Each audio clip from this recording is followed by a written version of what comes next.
Olá, meus irmãos, que a paz do Mestre Jesus esteja em nossos corações.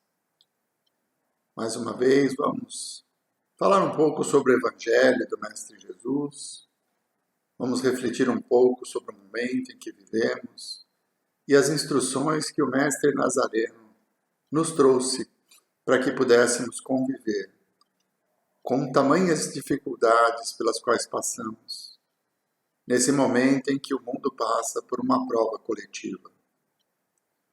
A pandemia igualou as nações. Não mais os ricos e os pobres, países desenvolvidos, subdesenvolvidos, países em desenvolvimento. Não. Todas as nações foram visitadas pelo vírus. Em todas elas, muitas vidas estão sendo ceifadas todos os dias.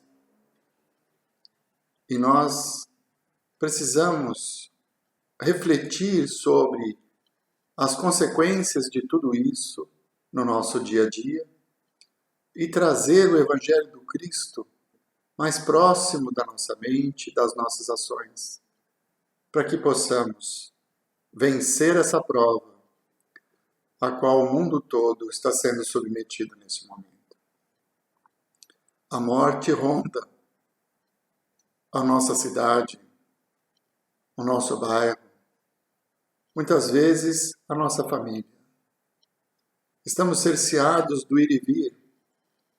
O comércio fecha, nós não temos mais o direito de exercer a nossa profissão, às vezes. Tivemos que cercear as nossas atividades, não pudemos mais nos reunir nas nossas casas de oração, nem com os nossos familiares. Não pudemos comemorar os aniversários, nem as festas de final de ano. Há um ano, estamos submetidos a um regime diferente do que estávamos habituados. E toda essa prova nos trouxe muitas aflições, nos trouxe o medo do futuro, nos trouxe essa condição de não sabermos mais como será o nosso amanhã.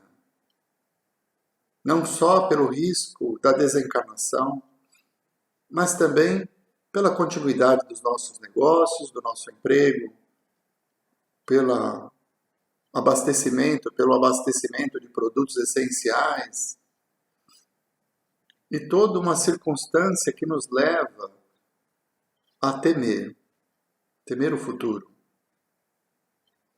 E é nesse momento em que nós precisamos mais nos lembrarmos das palavras do Cristo.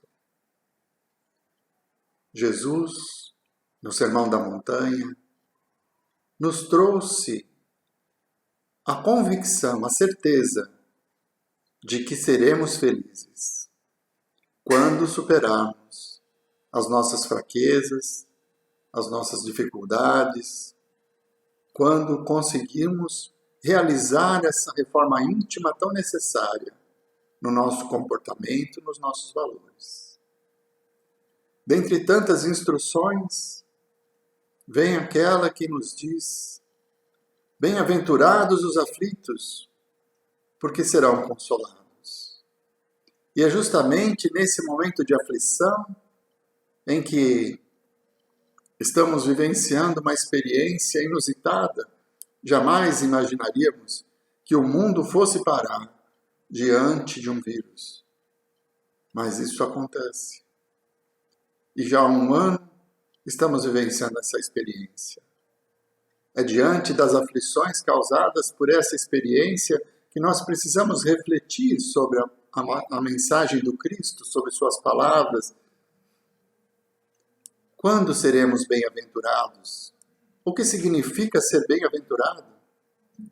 Bem, é preciso compreender, em primeiro plano, que somos espíritos imortais. Que não foi por um acaso que nós reencarnamos neste momento, nesta terra, neste país, nessa cidade, nesta família.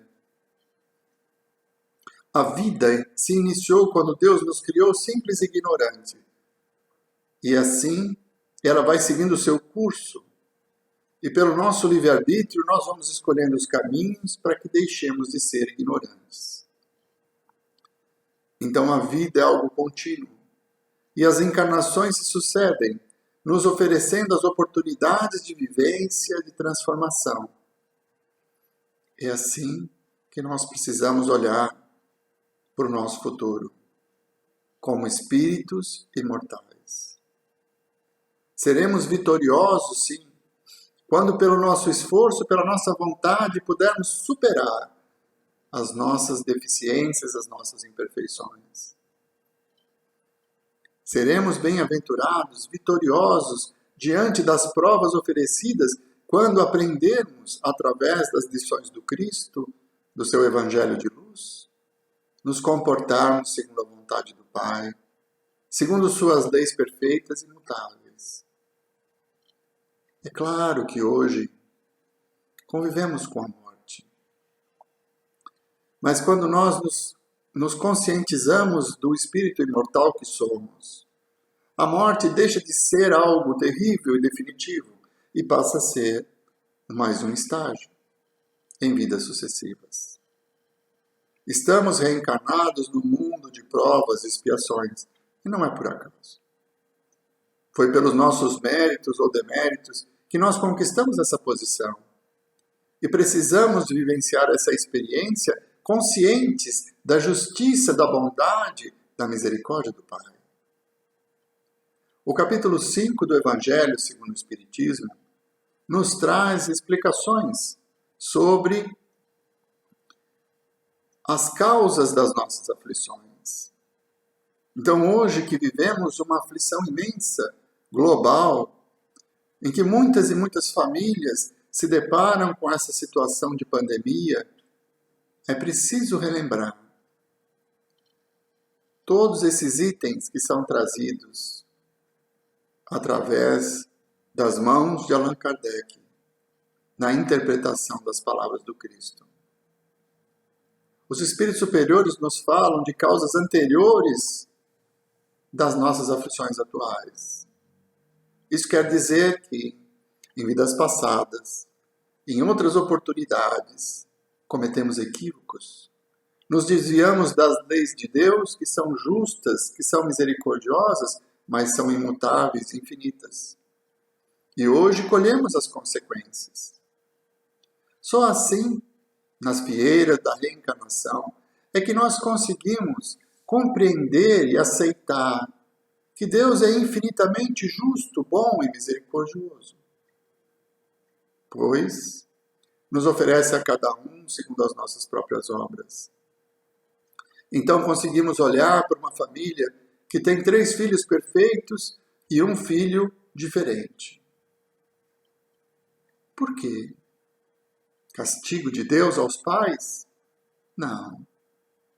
Provas necessárias para um irmão que vem resgatando erros do passado e vem renascendo numa família estruturada, que possa acolhê-lo e oferecer a ele os meios para que ele vença suas imperfeições.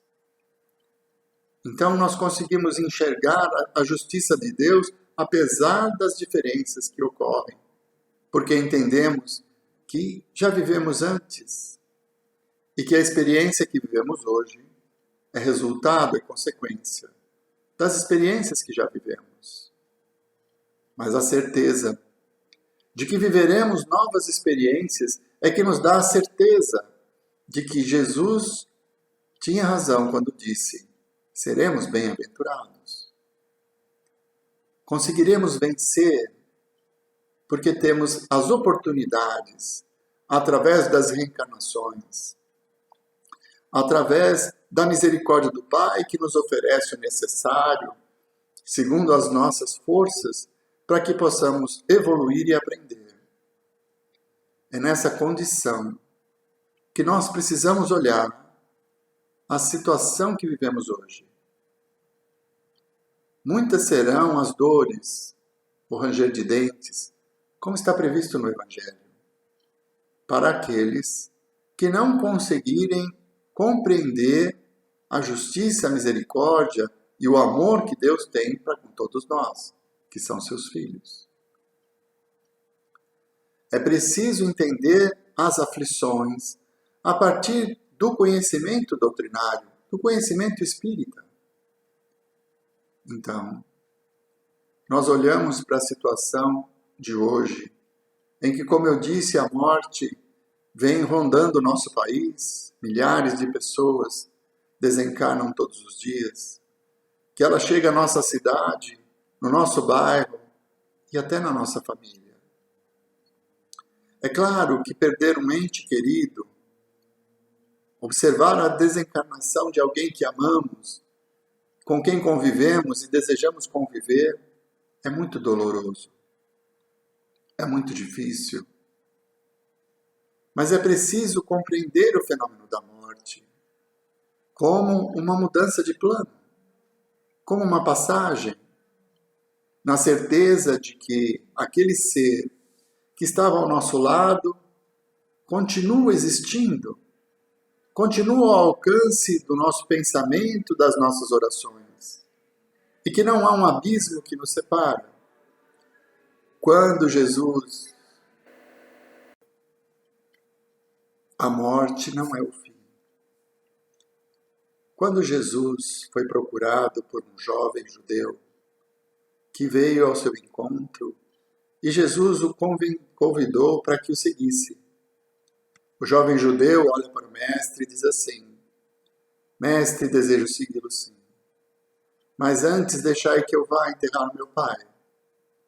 E Jesus então olha para esse jovem e diz: Deixai que os mortos cuidem de seus mortos. Quanto a vós, vinde a mim e divulgai a boa nova. Essa passagem do Evangelho, onde Jesus se refere ao momento da desencarnação, ele deixa patente que todos nós vamos continuar existindo, que todos nós vamos continuar trabalhando quando deixarmos o nosso envoltório material. Deixai aos mortos que cuidem dos seus mortos não só afirma a continuidade da vida, mas também deixa patente que os mortos têm suas atividades, têm suas tarefas. E no momento da desencarnação, não estaremos sós. Não estaremos sós. Estaremos sendo assistidos, muito provavelmente, pelos nossos entes queridos que nos antecederam na passagem para o plano espiritual e que retornam para estar junto conosco nessa experiência. Deixai que os mortos cuidem dos seus mortos, ele evidencia que não estamos distantes uns dos outros, apesar de estarmos em planos diferentes. A certeza de que a vida continua e de que a morte não é definitiva na determinação do nosso futuro, nos traz uma nova visão sobre esse momento angustiante em que nós nos separamos fisicamente. Ver a morte como uma passagem, uma mudança de plano, nos dá o consolo de que o nosso ente querido não deixou de existir. Ele continua, está ao nosso lado, ele está ao alcance das nossas orações. E como são importantes as nossas orações. Trabalhando em grupos mediúnicos, muitas vezes, como esclarecedor, eu tive a oportunidade de observar irmãos que vêm em sofrimento, porque, não compreendendo o fenômeno da morte, continuam vivenciando as dores, as aflições e todas as características do momento da desencarnação. Um infartado, por exemplo, continua sentindo a falta de ar, a fraqueza, a dor no peito, a dor no braço e a angústia de não conseguir respirar. O médium, que tem essa capacidade de perceber a situação em que se encontra o nosso irmão desencarnado e exterioriza toda essa característica, ele nos dá, a nós esclarecedores, a condição de ajudar. E quando a aflição, a angústia, o sofrimento é intenso, o melhor caminho é a oração. E é imediato.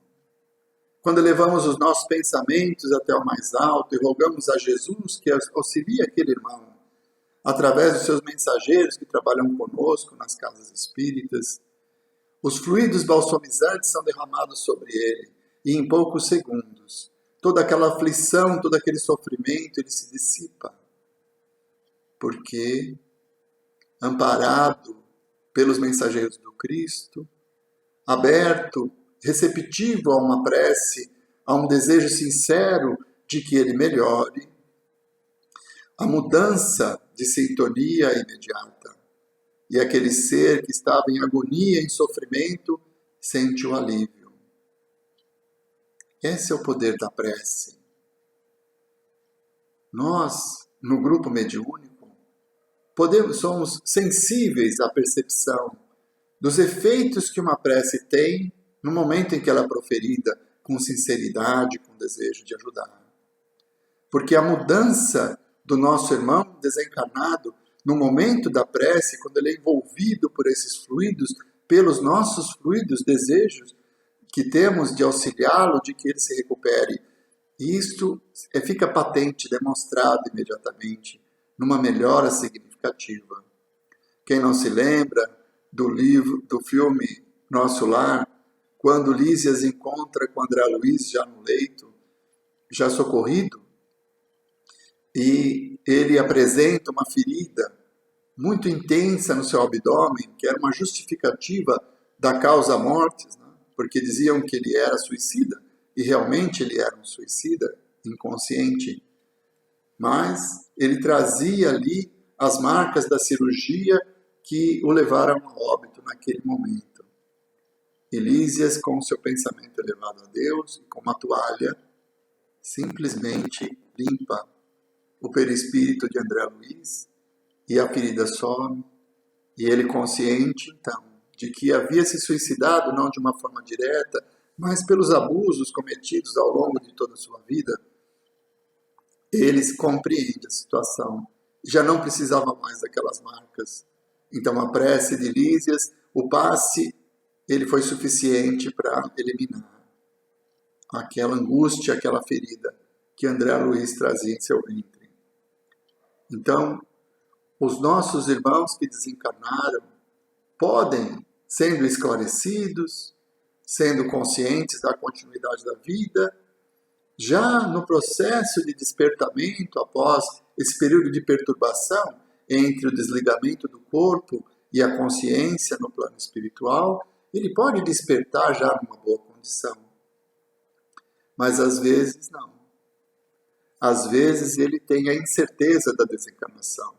E às vezes ele traz consigo a mesma aflição, a mesma angústia dos momentos finais da sua existência física. Então, a nossa oração, o nosso pensamento em benefício desse irmão, ele vai ser muito benéfico, vai ser um bálsamo que vai lhe trazer serenidade e melhorar a condição em que ele se encontra no plano espiritual. Então vejam a importância do nosso pensamento, vejam a importância dessa convicção que Jesus nos traz, que os mortos continuam trabalhando, continuam existindo, que estão próximos de nós. Que os mortos cuidem de seus mortos.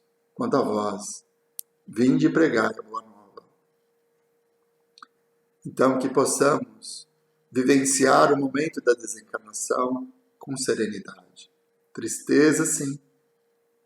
Claro, a saudade é a contrariedade momentânea de que nós gostaríamos que aquele ser que amamos tanto e que conviveu conosco por tanto tempo continuasse ao nosso lado.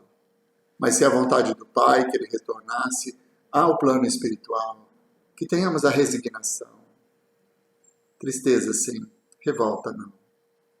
A confiança de que Deus é justo, bom e misericordioso e que nada acontece sem que seja a sua vontade. Essa certeza nos dá o consolo necessário para conviver com o momento da desencarnação de uma forma mais serena. A pandemia nos traz também um medo do futuro, das condições materiais. Como ficaremos? Será que teremos os produtos para comprarmos? Será que os preços, a inflação será muito alta e os recursos que temos não serão suficientes? Como será o nosso futuro? Ah, quantas aflições! Precisamos ter a confiança, a convicção de que o Pai nos oferece o necessário e de acordo com as nossas forças. Não fosse assim, Ele não seria infinitamente misericordioso. Então, não vivamos o amanhã. Lembremos daquela passagem em que Jesus nos fala que Deus, na sua infinita sabedoria, enfeita os campos com os lírios, e nem Salomão, na sua maior exuberância, tem a beleza dos lírios do campo. Que as aves do céu não plantam nem ceifam, mas Deus não as desampara, provendo-as do necessário. Que será em relação a nós, que somos seus filhos? É muito importante que nós confiemos. É claro que não podemos simplesmente confiar na expectativa de que Deus irá solucionar os nossos problemas. Não é assim. A palavra do Cristo é muito forte. Ele afirma: buscai e achareis. Então não podemos ficar passivos diante das dificuldades da vida. Temos que buscar soluções. Temos que ter a convicção de que somos capazes de superar. Porque se amamos a Deus sobre todas as coisas, nós temos a certeza de que Ele é justo, é bom e é misericordioso. E um ser infinitamente justo, bom e misericordioso jamais nos ofereceria algo de que não somos capazes de suportar. Então, essa certeza nos dá a vontade de levantar no próximo dia, a convicção de que as oportunidades virão e a humildade de aceitar aquilo que a vida me oferece nesse momento, porque de acordo com a lei de causa e efeito, é exatamente o que eu preciso. As nossas reações diante das adversidades da vida é que vão determinar o nosso grau de felicidade ou de infelicidade. As adversidades virão, a crise econômica virá, porque estamos passando por uma experiência necessária. Mas como que nós vamos lidar com isso? É esta a grande questão. É por isso que nesse capítulo 5, os espíritos superiores nos falam do bem sofrer. Como que nós podemos sofrer bem? E quando que esse sofrimento nos trará a bem-aventurança? Precisamos refletir sobre isso. Imaginem que acordando numa manhã, já um pouco atrasados, como é do nosso feitio, antes de sair para o trabalho, nós chegamos na garagem e o pneu está furado. Diante daquele fato, nos revoltamos. Justo hoje que eu estou atrasado, o pneu furou. Mas olha que situação. Agora eu vou ficar todo suado, todo sujo, vou perder a hora, o meu chefe vai ficar zangado comigo. A situação é tão crítica na empresa, já estamos passando pela pandemia e agora eu vou chegar atrasado, capaz de levar uma bronca, posso até perder o emprego. Enfim. O fato do pneu estar furado me traz tanta revolta que estraga totalmente o meu dia. Tudo o que acontece dali para frente não é bom, porque, contrariado, diante de um fato da vida, eu me revoltei. Não aceitei aquilo que me foi oferecido. E o meu dia fica pesado, eu vou realmente levar bronca do chefe, a situação vai ficar complexa para mim, porque eu gerei toda essa energia negativa quando me revoltei com a situação. Uma outra forma de lidar com isso é eu chegar na garagem, olhando o pneu furado, eu digo assim: graças a Deus que furou aqui. Olha que bom. Eu vou tirar uma foto e vou mandar para o meu chefe, mostrando que o pneu está furado, justificando que eu vou me atrasar um pouco. Mas eu vou poder trocar esse pneu, depois eu vou lavar as minhas mãos e vida que segue. Quer dizer, o fato que me contrariou naquele instante, aceito com resignação, porque o pneu está furado. E a única alternativa que temos é trocar esse pneu. Não há outro meio de retomarmos o nosso veículo. Então, é um fato, é uma realidade, é algo que precisamos fazer. Mas nós podemos fazer isso com resignação, aceitando a experiência ou nos revoltando com ela. É isso que os espíritos superiores querem nos mostrar quando nos convidam a bem sofrer. Quando nós temos a convicção de que recebemos segundo as nossas próprias obras, então por que nos revoltamos? O bem sofrer, ele está relacionado com a atitude que eu tenho diante da adversidade. A adversidade que a vida me ofereceu é algo inevitável. Era necessário que eu passasse por aquela experiência. Agora, as atitudes, a reação que eu vou ter diante da prova, isso é meu. É individual. O bem sofrer está relacionado com a resignação, com a vontade de resolver o problema, ao invés de, muitas vezes, nós agimos assim.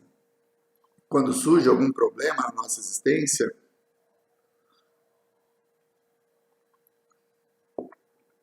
ao invés de começarmos, serenarmos o nosso coração, baixar um pouco a adrenalina diante da situação difícil que estamos vivendo e buscar soluções, nós ficamos buscando culpados.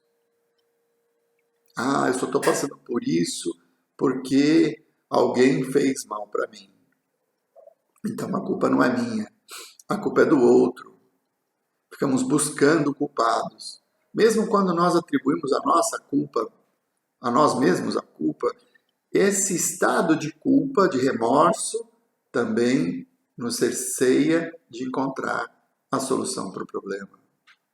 Então, o bem sofrer passa por essa circunstância de, diante do fato inevitável, buscarmos soluções. O pneu já furou. O que eu preciso fazer? Trocá-lo. Eu posso trocar reclamando, achando ruim, e tudo vai ficar difícil, porque eu fico nervoso, e quando eu fico nervoso, as minhas ações, elas são mais difíceis. Ou eu posso trocar o pneu com serenidade, resignado, buscando fazer o melhor e o mais rápido possível. A solução para o problema é trocar o pneu. A solução para os momentos da nossa vida em que somos contrariados é acreditar na justiça de Deus e buscar a solução para o problema, usando da nossa inteligência, da nossa capacidade, com a convicção de que se Deus colocou aquele obstáculo no nosso caminho, é porque nós temos a capacidade de superá-lo. Senão ele não seria misericordioso. Esse é o bem sofrer, que é recomendado pelos Espíritos Superiores nesse capítulo 5 do Evangelho segundo o Espiritismo. Ele nos convida a enfrentar a vida. Se a vida tirou meu emprego e eu não consigo achar oportunidade no mesmo nível, nem com a mesma remuneração, que eu aceite o salário mais baixo e a função diferente para pôr o alimento na mesa.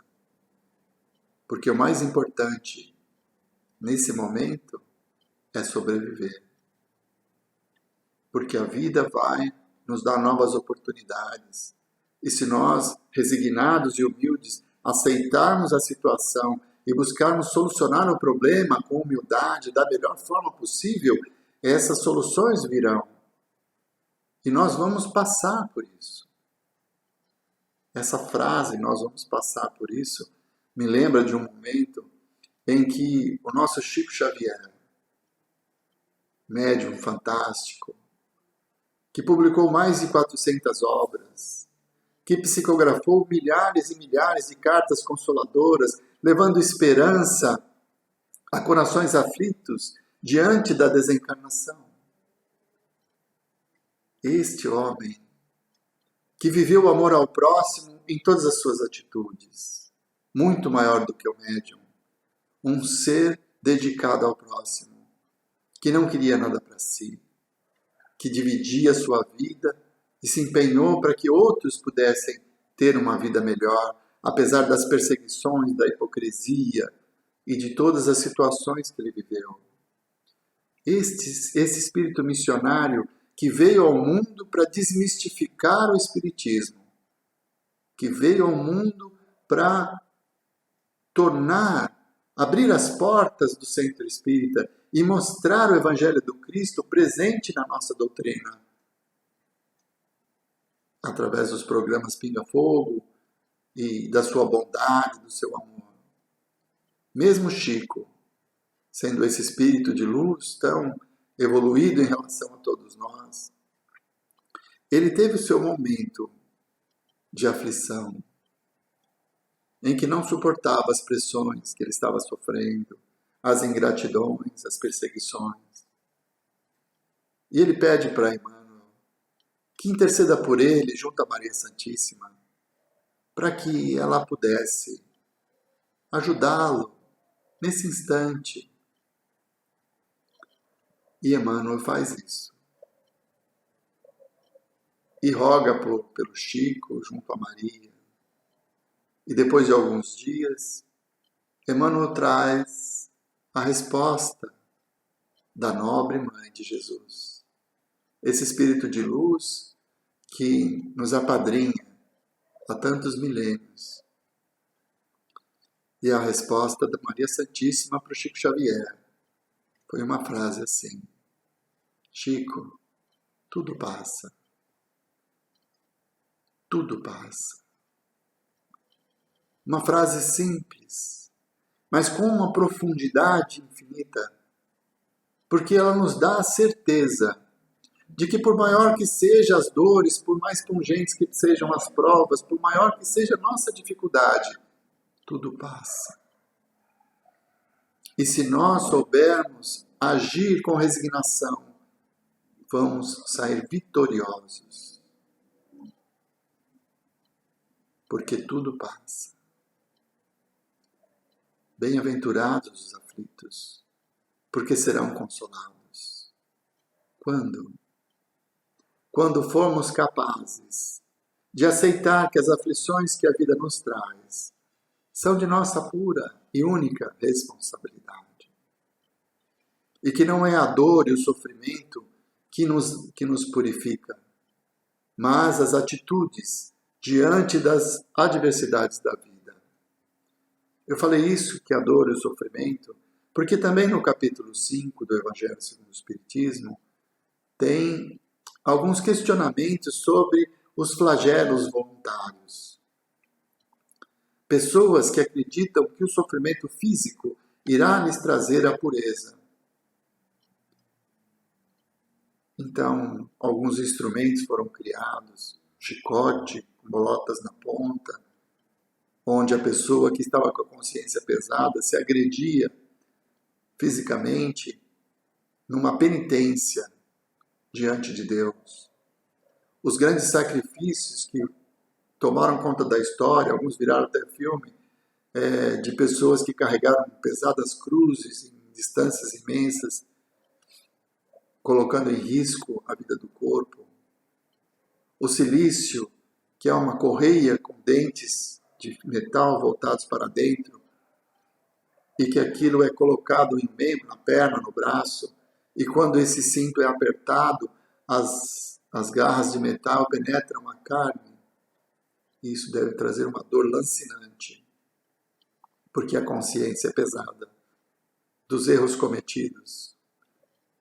E as pessoas ainda hoje acreditam que o sofrimento físico, nas promessas infinitas, podem lhes trazer a redenção e a pureza. Não, não é. No sofrimento físico que nós vamos nos purificar. Deus não espera que nós destruamos o grande presente que Ele nos ofereceu, que é este corpo, para que possamos agradá-lo.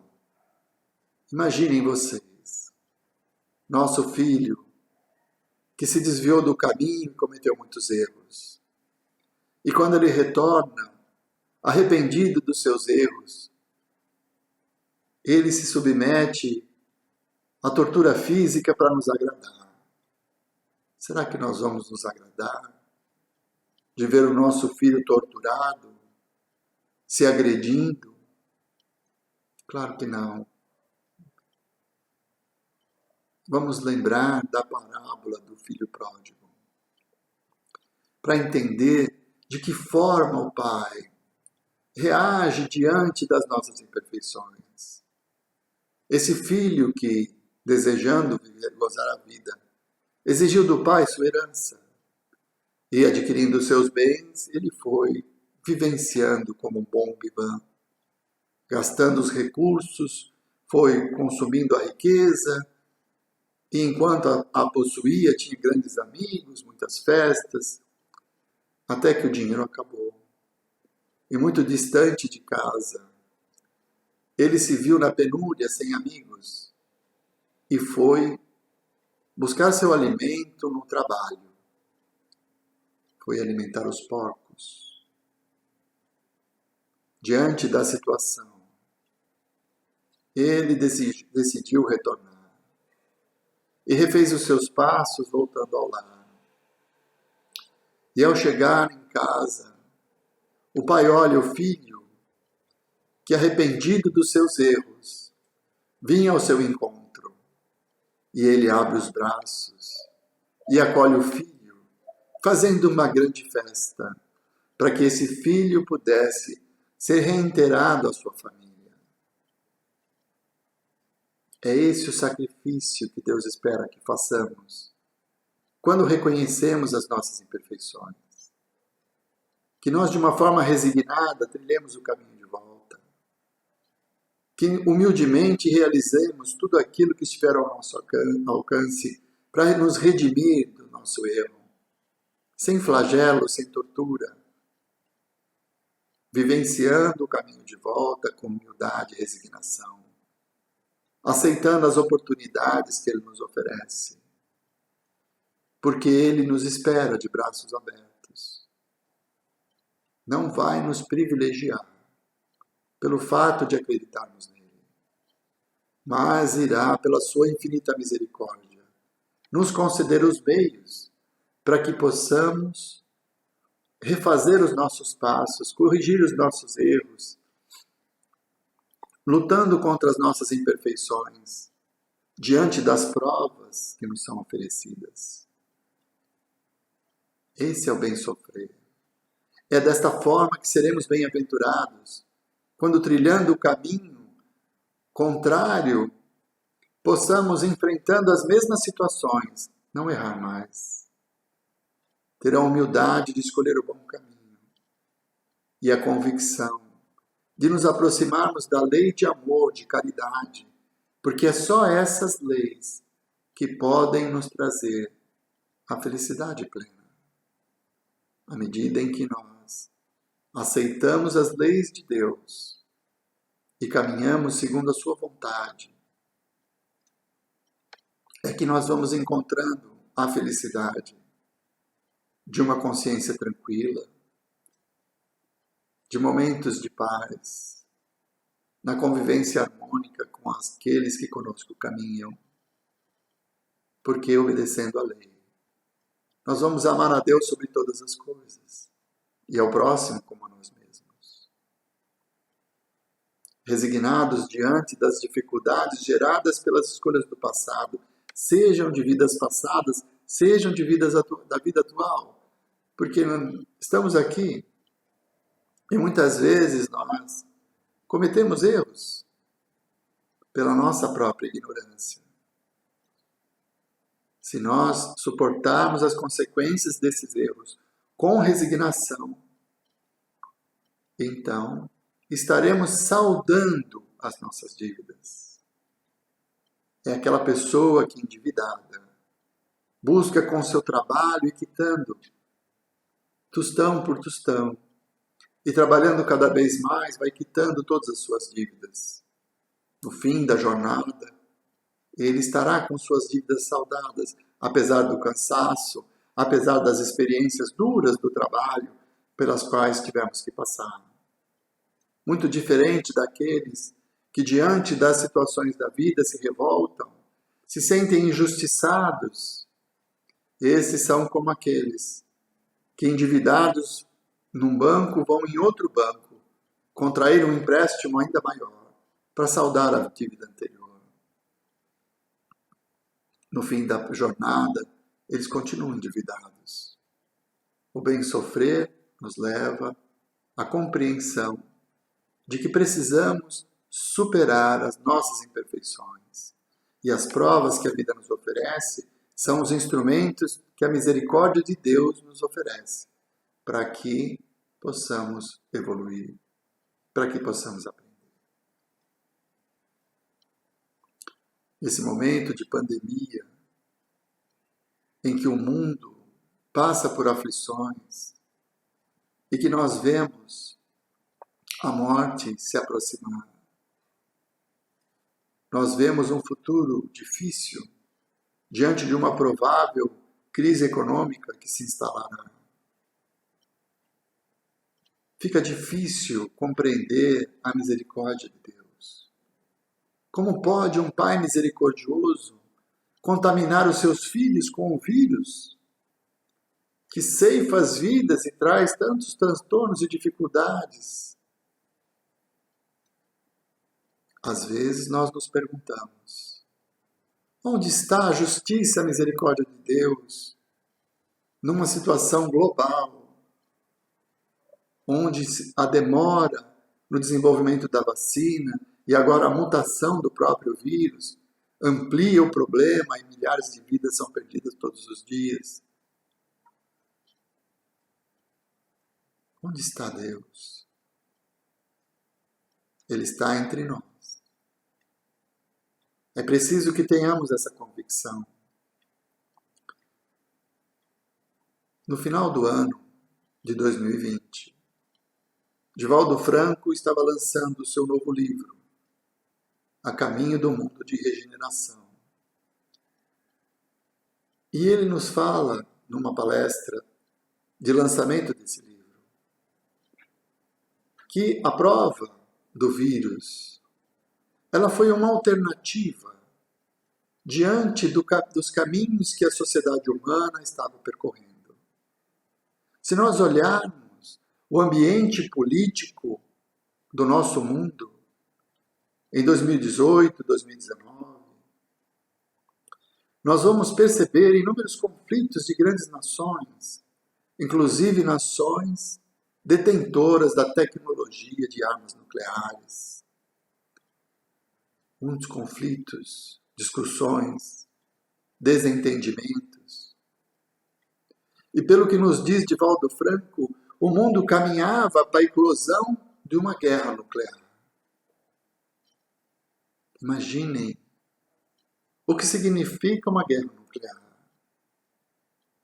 A poluição gerada por bombas nucleares sendo utilizadas no hemisfério norte ou no hemisfério sul, ela trará consequências imensas para a vida orgânica do nosso planeta. Conforme a intensidade da guerra, conforme a intensidade do uso dessas armas, toda a vida orgânica do planeta poderia ser extinta, pelo menos por milhões de anos, que levaria para a Terra se recuperar de uma ação deste porte.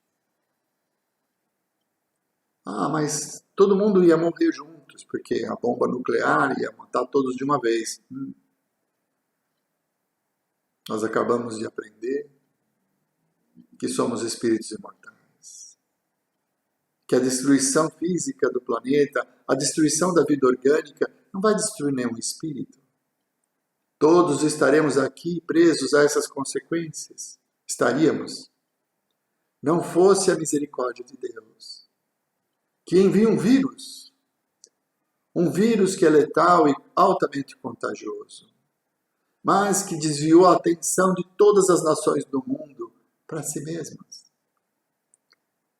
Os conflitos bélicos, as possibilidades de uma guerra foram diminuindo porque os governos tiveram que olhar para si, para sua população e gerar meios e recursos para que houvesse desenvolvimento da vacina, para que houvesse atendimento médico hospitalar para salvar vidas.